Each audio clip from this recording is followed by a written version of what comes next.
Olá, sejam todos bem-vindos. Eu sou o professor Monteiro e hoje a gente vai falar sobre circuitos elétricos. Então, é mais uma aula para a gente aprender algumas estratégias para lidar com esse tema que é tão frequente, né, e muitas vezes difícil, né, com algumas questões difíceis.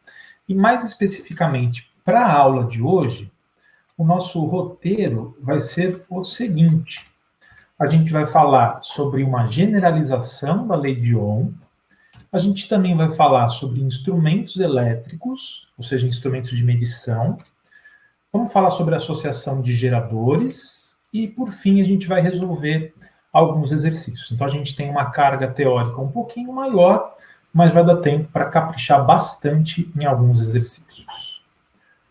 Vamos começar, então? E aí, gente, ó, dá uma olhadinha nessa tela. Você está vendo aí um trecho de um circuito. É lógico que esse circuito, para que forme corrente elétrica, tem que ser um circuito fechado, enfim, tem que ter diferença de potencial elétrico, mas eu peguei só um trecho do circuito, tá? Perceba que você tem resistores, ou melhor, um resistor, você tem um elemento gerador e um elemento receptor, tá? Por que a gente está generalizando? Eu diria até adaptando a lei de Ohm, porque a lei de Ohm fala só de resistores, né? Que a DDP é igual a R vezes I. Agora, se a gente tem dois pontos A e B, e entre esses dois pontos você tem resistores, geradores, receptores, a gente pode adaptar fazendo assim.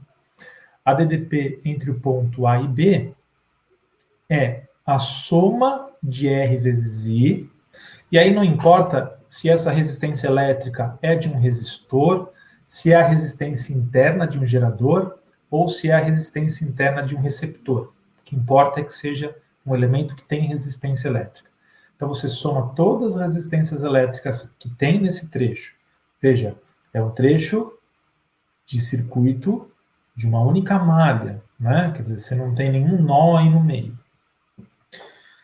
Multiplica pela intensidade da corrente, e aí você subtrai a soma de forças eletromotrizes e contra-eletromotrizes.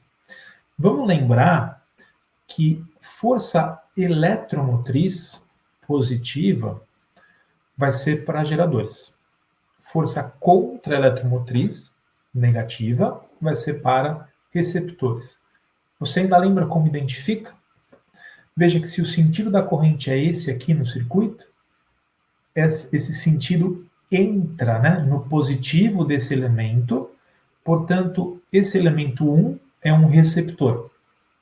Então, nessa soma ficaria menos E1. E, ao mesmo tempo, essa corrente elétrica sai do positivo desse elemento 2. Então, ficaria mais E2.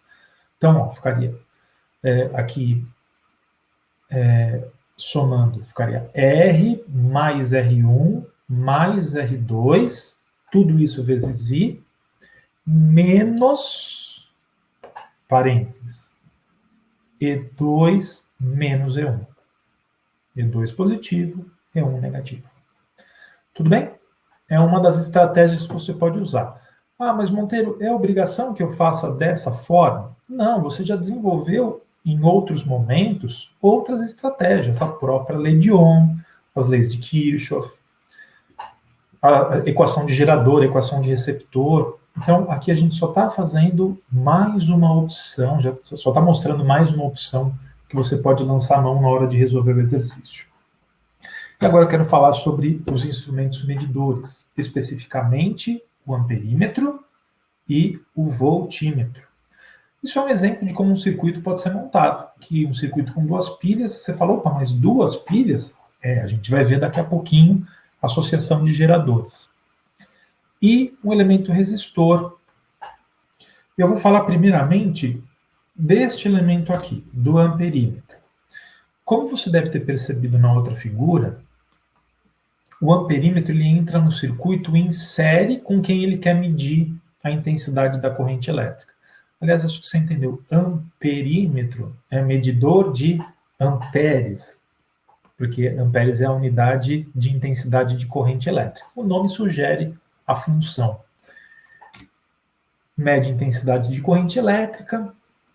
E aí, gente, é o seguinte, ó, uma dica para você lembrar depois por que ele deve ser conectado dessa forma. Gente, amperímetro vai registrar qual é a intensidade da corrente nele, no amperímetro. Então, se no amperímetro forma-se 2 amperes, ou forma-se uma corrente de intensidade de 2 amperes, ele vai registrar 2 amperes. Agora, eu não quero saber qual é a intensidade da corrente no amperímetro, eu quero saber nesse resistor, por exemplo. Então, o que eu faço? Eu arranjo de tal forma que a corrente no amperímetro seja a mesma do elemento que você quer medir. E você deve lembrar que a associação que compartilha, entre aspas, né, a corrente, porque tem um único caminho, é a associação em série. Então, ó, por exemplo, nesse circuito, ó, você coloca aqui e vai aparecer aqui 2 amperes. Você fala, opa, se a corrente aqui é 2 amperes, em todo esse trecho do circuito também é 2 amperes. Então, aqui também é, por isso que ele deve entrar em série. E para ele não, entre aspas, atrapalhar o circuito, ele tem que ter a resistência elétrica muito pequena. Porque se ele tiver uma resistência elétrica alta, vai ter uma DDP nos terminais dele, e se tiver uma DDP no perímetro, diminui a DDP no elemento que você quer medir originalmente. E aí, um instrumento que altera a medida não tem grande utilidade, né? No caso ideal, que a maior parte dos exercícios trata, o amperímetro tem resistência nula, igual a zero. A gente considera, minha dica, amperímetro é como se fosse uma chave fechada no circuito. Tudo bem? E o voltímetro, ó, é o oposto do amperímetro em todos os sentidos, né? Como o nome sugere, voltímetro, medidor de volts, né? Medidor de diferença de potencial, ele vai medir a DDP nele. Então, eu tenho que associar com o elemento que eu quero medir, de tal forma que o voltímetro e o elemento tenham a mesma DDP. E você deve lembrar que isso acontece numa associação em paralelo. Então, basicamente, você olha aqui, nos terminais do voltímetro tem, por exemplo, 2 volts. Então, é porque nos terminais desse gerador eu também tenho 2 volts. Certo? Legal. Então, deve ser medido, deve ser associado em paralelo, né? Percebe? É o oposto, né? Ele mede a outra grandeza e é associado da outra forma em relação ao amperímetro. E até essa próxima característica também é oposta. Porque você lembra que o amperímetro tinha que ter resistência elétrica muito pequena? O voltímetro tem que ter resistência elétrica muito alta. Por quê? Se ele tiver uma resistência elétrica baixa, ele está em paralelo com o elemento que ele está medindo a DDP e acaba formando corrente elétrica no próprio voltímetro, diminuindo, portanto, a intensidade da corrente no elemento a ser estudado. Então, nesse caso, ele não teria também utilidade. No caso ideal, resistência elétrica infinita. Do mesmo jeito que eu falei para você que o amperímetro funciona ou entra no circuito como se fosse uma chave fechada, adivinha? O voltímetro entra como se fosse uma chave aberta. No trecho do circuito que tem o voltímetro, não tem corrente elétrica. Tudo bem? Do mesmo jeito que no trecho que tem amperímetro, não tem diferença de potencial elétrico. E agora o último tema, né, aqui do nosso desenvolvimento teórico, que é a associação de geradores. Ó, você já deve ter percebido que controle remoto, você abre e tem 2 pilhas dentro, né? Hoje as coisas funcionam mais com baterias, né? Mas antigamente você tinha um radinho de pilha e ia ter algumas pilhas dentro, um brinquedo, né? Brinquedo que tem controle remoto, que tem motor elétrico que precisa de uma pilha, geralmente tem mais do que uma. E aí eu quero discutir 2 possibilidades, tá? Um caso que chama associação em série e outro caso que chama associação em paralelo. É parecido com a ideia de resistores? Bem parecido, tá? Por exemplo, nesse caso aqui, ó, você tem 3 pilhas E como é que eu reconheço que são de fato 3 pilhas em série? Porque o positivo de uma entra no negativo da outra. O positivo de uma entra no negativo da outra. Se tivesse positivo com positivo, não daria para ser 2 geradores, né? Porque lembra que a corrente, o sentido da corrente elétrica é saindo do positivo do gerador? Mas se tivesse um positivo virado para o outro, não teria como sair dos 2 positivos, né? Então, um cuidado é esse. Aliás, quando você vai lá trocar a pilha do controle remoto, você tem que olhar onde é que está o mais, onde é que está o menos, senão não vai funcionar quando você colocar. Eu posso transformar esse circuito, que aqui é mais ilustrativo, né, na nossa representação esquemática, e você consegue perceber, ó, positivo deste entrando no negativo desse, positivo desse entrando no negativo desse. E aí você percebe uma única corrente em todos esses geradores. Lembra a associação em série? É quando a corrente é a mesma. Muito bem. O que você tem que pensar é cada geradorzinho desse vai contribuir com uma parcela de força eletromotriz. Porque cada um deles aumenta a quantidade de energia disponível, né? Então, se a gente fizer um gerador equivalente, ou seja, um que desempenhasse o mesmo papel que essa associação, a força eletromotriz dele vai ser a soma das forças eletromotrizes de cada gerador associado. Então, por exemplo, você tem 3 pilhas de 1,5 volts. Se você associar as 3 em série, aquele conjunto funciona como se fosse uma pilha de 4,5 volts. Tudo bem? E também você soma as resistências internas deles. Então, qual que é a ideia de uma associação em série? Aumentar a força eletromotriz. Né? Quando você tem um elemento de circuito que precisa funcionar a uma DDP maior do que a da única pilha que você tem. Pode associar uma outra em série que funciona. Né? Então, essa é a função principal de uma associação de geradores em série. Tá? Em paralelo, ó, dá uma olhadinha. Negativo de uma no negativo da outra, no negativo da outra. Positivo de um no positivo do outro, no positivo do outro. Qual que é a característica, gente? Como esses fios aqui estão todos conectados nesse nó, e esses fios estão conectados nesse nó, a diferença de potencial em todos eles é a mesma. Essa é a ideia de uma associação em paralelo, né? Então, transformando numa representação esquemática, a gente teria essa. E aí, gente, toma cuidado. Olha, se eu tiver que supor um ponto desse assunto que tem maior incidência de erros, eu diria que é agora. Muita atenção. A associação de geradores em paralelo não altera a força eletromotriz. Então, primeiro que as forças eletromotrizes devem ser as mesmas, tá? E no gerador equivalente é igual. Então, você tem 3 pilhas de 1,5 volts. Associou em paralelo. Qual é o equivalente? 1,5 volts. Muda a resistência interna, diminui a resistência interna. Esse é um aspecto importante, né? Importante porque diminuindo a resistência interna, diminui as perdas. Mas geralmente não é para isso que você faz uma associação em paralelo de geradores. Você pensa, mas caramba, se não muda a força eletromotriz, para que eu vou gastar, né? Para que eu vou gastar com um gerador a mais? Uma pilha a mais, enfim. Aumenta a durabilidade ou a autonomia. Então, se você tem um rádio, um radinho, uma pilha, se você coloca mais do que uma pilha em paralelo, você faz ele durar por mais tempo. Vou dar um exemplo que talvez seja mais próximo de vocês, né? Tem aquelas baterias à parte que você pode comprar para o seu celular, sabe? Aquelas que você conecta, tem até capinha, né? Que você coloca e ela funciona também como uma bateria. Gente, pensa, você não pode colocar em série, porque se você colocar em série, vai aumentar a força eletromotriz, vai ter mais energia disponível, vai formar uma corrente mais intensa e pode queimar teu celular.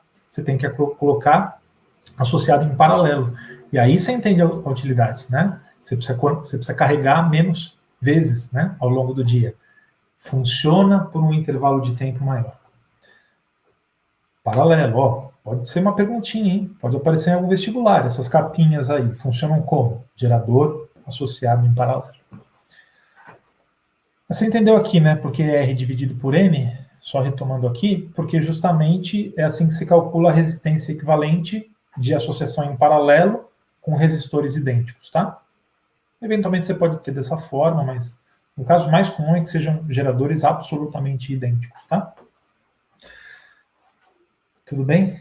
Eu falei que ia ser um pouquinho mais longa a explicação dessa aula e foi, mas tudo bem, agora a gente está pronto para resolver exercícios. Como sempre, eu destaco para você que se você precisar de mais tempo, pausa o vídeo agora, lê o exercício e depois segue comigo, tá? Mas, basicamente, eu quero nesse exercício, só vou voltar para você ver direitinho, ó, ele quer medir intensidade de corrente elétrica e DDP, tá bom? Aí para o resistor 2. O que você tem que lembrar? Voltímetro tem que entrar em paralelo, amperímetro tem que entrar em série. Você só encontra isso na alternativa B.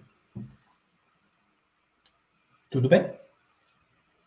Tranquilos? Vamos lá. Aí você tem 3 resistores, 10 ohms, 20 ohms, 30 ohms, um gerador de 12 volts, só que aí ó, o aluno vai ligar um amperímetro, tá? Mas veja o que foi feito. Minha pergunta é, esse amperímetro, a rigor, está ligado corretamente? Lógico, depende do que você quer, né? Então, vamos supor que você queria medir a intensidade da corrente total do circuito. Está ligado corretamente? Resposta, você já percebeu. Não, esse amperímetro está errado aí, porque o amperímetro tem que entrar em série. Ó, o que um amperímetro em paralelo faz? Lembra que amperímetro é como se fosse chave fechada? Sendo o amperímetro uma chave fechada, quando ele entra nesse trecho do circuito, ele coloca esse resistor R2 em curto-circuito. Esse resistor R2 deixa de funcionar, deixa de formar corrente. Por quê? Porque não tem mais DDP nesse resistor. Nos terminais de um amperímetro ideal não tem diferença de potencial. Então, se não tem DDP no resistor R2, não tem como formar corrente nele. Tá? O circuito se limita a uma associação em série dos outros 2 resistores, um de 10 ohms e um de 30 ohms. Então a gente calcula, utilizando relação entre DDP, resistência elétrica e intensidade de corrente, e a gente chega em 0,3 amperes, que é a alternativa C. Mas veja que, novamente, esse aluno não mediu corretamente porque ele alterou o circuito. Tá bom? No próximo, agora, é um exercício de associação de geradores e também de instrumentos, tá? Você tem isso aqui. Gente, ó, a primeira coisa que você tem que fazer, apareceu algo desse tipo, transforma esse desenho na nossa representação esquemática, porque isso te ajuda a enxergar melhor o circuito. Então, aqui você está vendo que eles estão associados em paralelo, os 3 positivos conectados, os 3 negativos conectados. Aí você faz assim, ó, do positivo sai um fio que vem para esse resistor, do outro terminal do resistor vem para este aqui, aí você tem esses 2 em paralelo, tá vendo? Ó? Você tem um voltímetro em paralelo com este e um amperímetro para cá. A gente vai seguindo o caminho do fiozinho e vai trocando um desenho pela representação, tá? Fica assim. Você concorda que é muito mais simples enxergar essa representação do que aquela outra? Né? Tem que ser dessa forma. E aí, vamos lá. O voltímetro está em paralelo com essa associação, então vai registrar a DDP dessa associação. O amperímetro estando nessa posição registra a corrente total. Os valores são esses aqui, tá? Um de 10 ohms e 2 de 20 ohms. Gente, ó, você pode redesenhar o circuito, tá? Acho que se você tem mais dificuldade, faça isso. O que eu fiz? Eu vou fazer um pouquinho mais rápido. Como que eu vou fazer? Percebo, ó, isso aqui é uma associação mista, né? Então eu vou resolvendo aos poucos. Percebo que esses dois estão em paralelo, certo? Resolvo esse paralelo.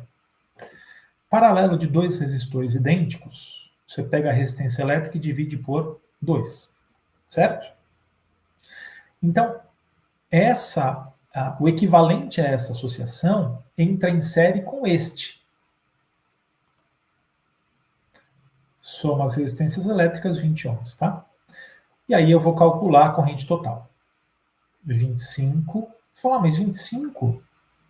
Não eram 3 geradores de 25 volts? Sim, mas eram 3 em paralelo. Lembra que não altera a DDP.